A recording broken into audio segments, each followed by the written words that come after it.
What is good, Straw Hat Crew? Welcome back to another video. I know I didn't post two yesterday. Listen, I had two already made. They're gonna get posted today, I promise. I'm posting 4 videos. I had two already made. I went to sleep and it was like 2 a.m. when I woke up. There was no point in posting. So I was like, I'll just post 4 tomorrow to make up for the 2 I didn't post yesterday. With that being said, we got another banger. So let's go ahead and jump straight into it.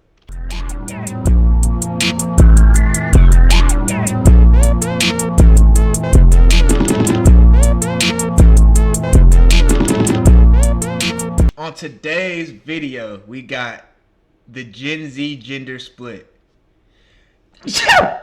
Bless me. Now, I know y'all been seeing the gender wars going crazy. Women hating on niggas, niggas hating on women. If I'm keeping it a buck though, like let's keep it a band, the bitches are hating on the niggas a lot more than the niggas are hating on the women. I'm keeping it a buck. I'm keeping it a band, chat. Let's be for real. Every day it's some new shit with them. Men, fucking bear in the woods. It's some new shit every day, bro. The dream life. Meeting the love of your life in a random interaction, getting married and producing specimen that waste your life for 18 years, seeing them grow up and eventually replicating what you have. This is the dream life for lots of people. I feel like that's the dream life too, chat. You know what I'm saying? Not like I'll say I probably want to settle down probably when I get about 25, 26, somewhere around there maybe. For right now though, that's not the dream life. For right now, the dream life is making videos for y'all every day and y'all subscribing, liking, commenting. That's the dream life. But yeah, no, that sounds like a pretty good life to me too, for real. But that's only like 50% of us now, so.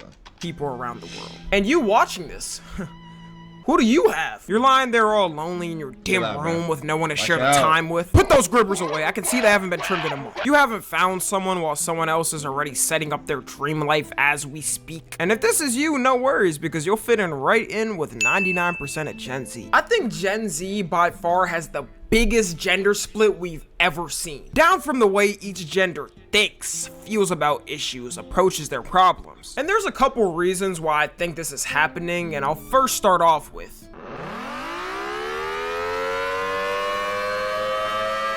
echo chambers, defined by Google, is an environment or ecosystem in which participants encounter beliefs that amplify their pre-existing beliefs. And social media has been— Okay, I get it. Okay, then yeah, no. So basically what that's saying is whenever a man, like say a man, a dude that's not very confident in himself, you know what I'm saying, he's just looking for something that's gonna point him in the direction on how to be loved by girls or whatever the case is. Say that nigga goes on to TikTok, Instagram, YouTube, whatever, and he sees a lot of black pill content. That to that man is going to be a lot more detrimental than somebody that has confidence in themselves and knows how the world actually works, right? So like that, all that black pill information is getting processed in that man's brain, and that's just slowly starting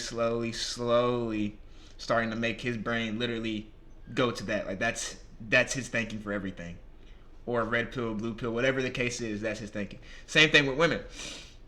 If a woman that's like, I don't know, overweight, doesn't look that good or whatever, sees a woman talking about how women being overweight and all this, that, and the third doesn't affect their market value at all, then that's what they're gonna think and that's what they're gonna believe.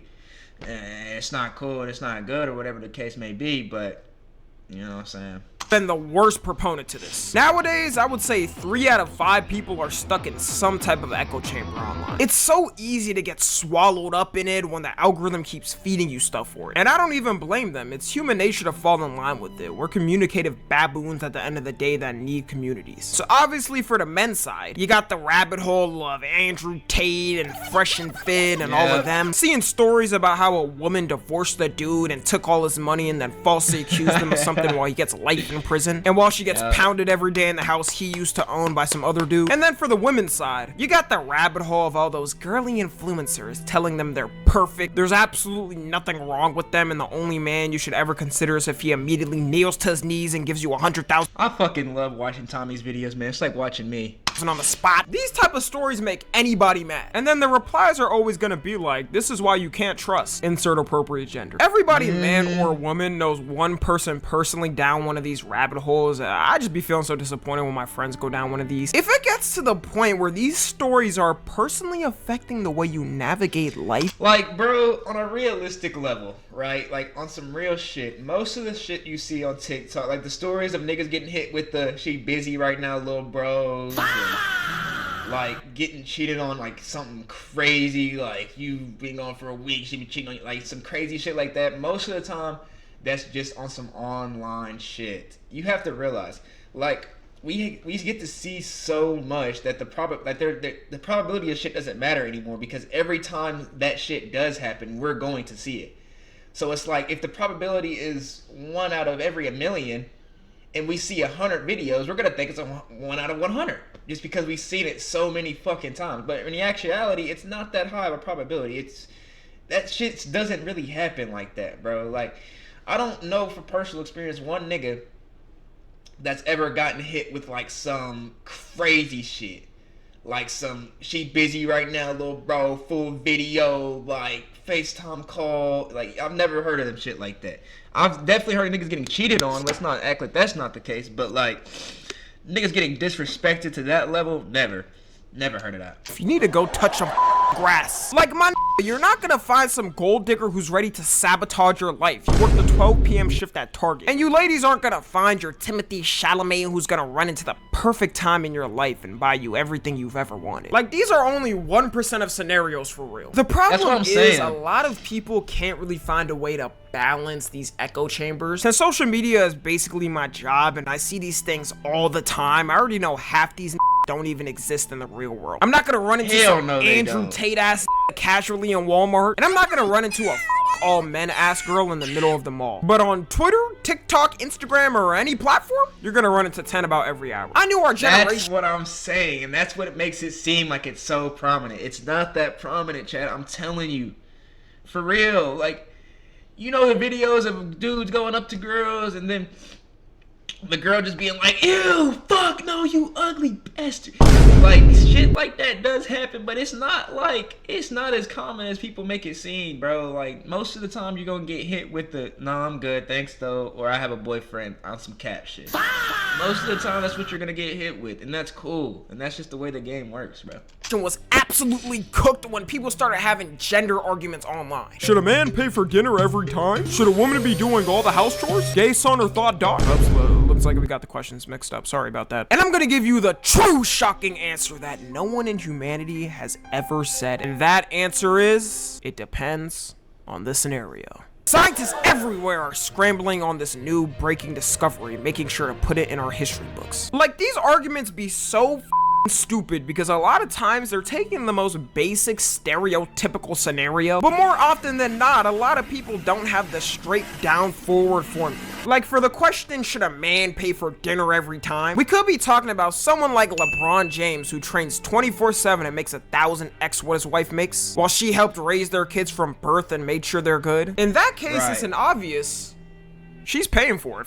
Thought this was. Nah, but for real, people would even look at him weird for making her pay. But then we could be talking about two people who just graduated out of high school, freshly 18. Both broke as shit. Of y'all are balancing a relationship with school while working at minimum wage job trying to pay off your debt. In that case, maybe it's better for y'all to split it, or someone pays one day and the other pays another. You know, because you're both not LeBron James and you'll never reach his gloriness. Nowadays, I can't even be asked to listen to these arguments. But even then, I'm just gonna keep it a buck. If you were to go on there and be like, it's just, I just love my 20% of women that have brains, bro. The rest of you 80% of whores, fuck you. 20 beautiful queens, I love you. Never change. If I see one of these clips pop up on my TikTok, I swipe immediately and go on with my day. Another thing that's majorly splitting each gender up is politics. Before, no one really gave a shit about your political God. When that Trump versus Kamala shit went out, boy, that shit was bigger. That shit was bigger gender war the gender war than that period, I felt, was bigger than like a black and white situation, right? You know, like how on TikTok, you know what I'm saying, there's always some black niggas talking about how white people are doing some shit, and there's always some white people saying how black people are doing some shit. It's just constant back and forth. Like, that shit got subsided. That shit pushed it aside when the election came up. It was just, are you Trump or Kamala, nigga? Which one? Let me know. Nah, niggas was who the serious wants to talk about that. politics. You know, we just trying to get it on, and now you want to bring up boring politics? My horniness is officially gone. But as the years have started to go on, politics has more and more deadass become a make or break for people's relationships. According to statistics, Gen Z women are more liberal and democratic, and Gen Z men are more conservative and Republican. Usually they say opposites attract, but this is definitely not one of those things. Like, whenever someone says whatever political party they support, people assume the worst things they can come up with, and it's immediately like a deterrent. I definitely would not recommend talking politics with someone you're interested in at first. Like, that's an immediate red flag. If there's things that are at the top of the red flag list, that's— I ain't gonna lie, niggas do be treating politics like it's motherfucking life or death. I don't really have a political party. I didn't vote for Trump or Kamala, so I guess I'm not a Republican or a Democrat. But, nigga, if you were to go up to somebody and be like, yeah, man, I voted for Trump. Wow, so you agree with everything he's— whoa. I just voted. That's it. And if you voted for Kamala, oh, so you want to imprison people for drugs, huh?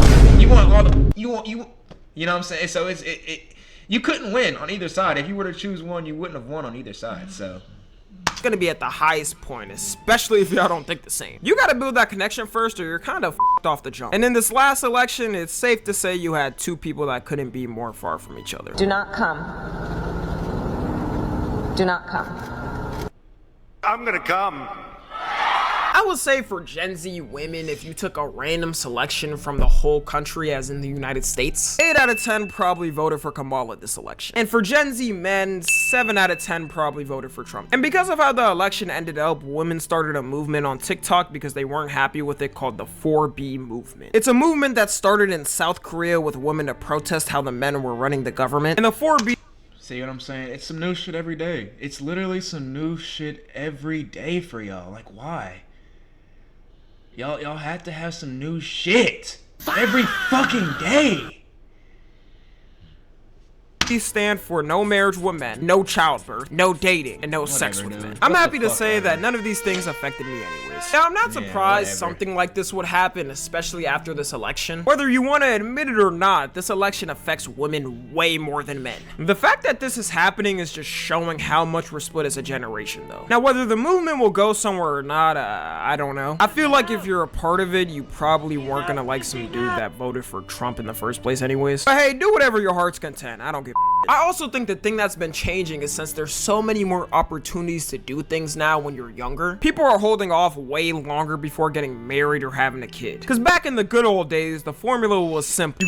I just think people are holding off a little bit longer too because the economical state of the world, as Jaden would say, is so fucking shitty right now. I mean, like, to even afford a house, like to even afford an apartment on your own is, for me, right where I live at, and it's cheap where I live at compared to like Texas, fucking Cali or whatever, is like a band $100 a month, and that's just to live with yourself, live by yourself. You know what I'm saying? 1 bedroom type shit.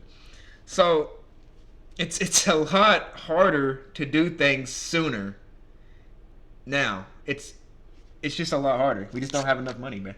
Not enough money in rotation. Graduated high school, got a decent job around the area, found someone you liked, and married them after 6 months and had a kid. I can't fathom that they were getting married right when they turned 18 and somehow managed to stay married the longest. Nowadays, if you get married, a divorce is pretty much guaranteed. And people always talk about how the birth rate is declining and how no one's having kids. Except in Africa, they be popping out babies just for fun. I'm not even joking. The top 10 countries with the highest birth rates are all African countries. But I really think it's going down for 3 reasons. Number 1 being that no one can afford a kid anymore. The whole population is paycheck to paycheck, and it's even worse when you're younger. Unless they make houses $50,000 again and a new spanking car $20,000, then I'ma hold off on it. They will be held in the sack. It's hilarious too because every government in the world is begging their citizens now to have more kids. But then when you ask them for some type of assistance to raise the kid, they go, "Oh great, so you had the kid. Wait, you want help from us to raise the kid?" Man, get the out of here. What did you think this was? Take your ugly ass baby with you. South Korea spent over $280 billion in 18 years to help with the problem, and it only went down even more. And 208 billion? Damn! And it still went down. Another thing I hear people say is, why would they want to bring a kid into this cruel world? And I'm low-key with it too. We got enough problems to handle already, and it seems like they're not going to be done anytime soon. It seems like every day we're on the brink of a new war starting somewhere. The people leading every country right now are crash outs. We don't know what's going to happen. My offsprings are safer kept with me for now until all things are solved. And the last reason is younger people are just waiting longer to have kids, which I don't see as a problem. I never understood why they rushed you to have a kid as soon as you left high school in the good old days. You don't even know what you want to do in life, so how are you going to be able to teach a kid what to do in life? Some people end up perfectly fine with raising a kid and working their way up, but a lot of times some people do end up perfectly fine having a kid early, you know what I'm saying, and they end up getting a break and they end up getting a good job and they live a great life. And a lot of niggas have a kid early and their whole life is ruined. And they can't recover because it's a constant bill. And like it depends, and it could be on a $100 bill or it could be on a $1,000 bill, depending on the fucking day, dude. So it's just like that's just a constant bill you have to worry about. Sometimes they sacrifice themselves pretty much to give their kid a better life. Another thing that's abysmal for this generation is dating apps. Before, dating apps weren't really a need, it was more of an addition for people. But nowadays in Gen Z, you pretty much need one of these if you want to have any chance. And the male versus female experience on these couldn't be any different. The people who make these apps have literally monopolized love. As a dude, if you're not the best looking model to grace Earth, then you're gonna need to buy one of their subscriptions to get at least a little notice. Tinder is by far the worst at it from my experience. Like on Tinder, you can't even see who liked your profile unless you buy their subscription. And it's literally pay to win. If you get their Tinder Platinum subscription, it will put you first before every other dude. So if you're just some regular schmegular dude who's average looking and doesn't have a subscription on these apps, you'll be lucky if you get a match a week. A match a month. And then when you do get that match, there's no guarantee she'll even respond to your ass. So you're throwing money at these companies for some coochie you probably not even gonna get. And then for the women's side, it's actually the opposite. They get so many matches, it's like, where do you even begin? I want every guy to watch a video on YouTube of someone catfishing as a girl. You could straight up look like Gorlock the Destroyer and you're still getting the max amount of likes. And a lot of times, even if it's not you, they just get the weirdest messages that throws them off. Like, I've seen my female friends who don't even have dating apps show me their DM requests. And man, I don't know who taught some of y'all Riz. The solution to this is simply going up to someone in real life, but who the f wants to do that? Now, these apps can work, and I have friends that have met someone on them, but a lot of times it really... Yo, going up to just in real life is fun. Like, that shit is exhilarating. It's like being on a real... It's like playing on a real game. Like, when you're shooting online, you're just playing 2K. When you shoot in real life, you're actually playing real NBA basketball. So if y'all never took no shots in real life, I better not hear y'all niggas say you're a hooper. At best, you're a basketball player. At best. You won't work out, especially if you want someone long term. So yeah, to wrap it up, I actually want to end off with a positive message and a one-for-all solution to fix this. Annihilate every podcast in existence. Follow me on Twitter, Instagram. With that being said, y'all, the gender split is getting bad. It's getting bad. I'm not gonna lie, but I think it'll fix itself eventually, chat. With that being said, hope y'all enjoyed the video, and I'm gonna catch y'all in the next one. She call me Luda, bitch, I roll out with my shooters. She wanna fuck me in a Plymouth Barracuda. I got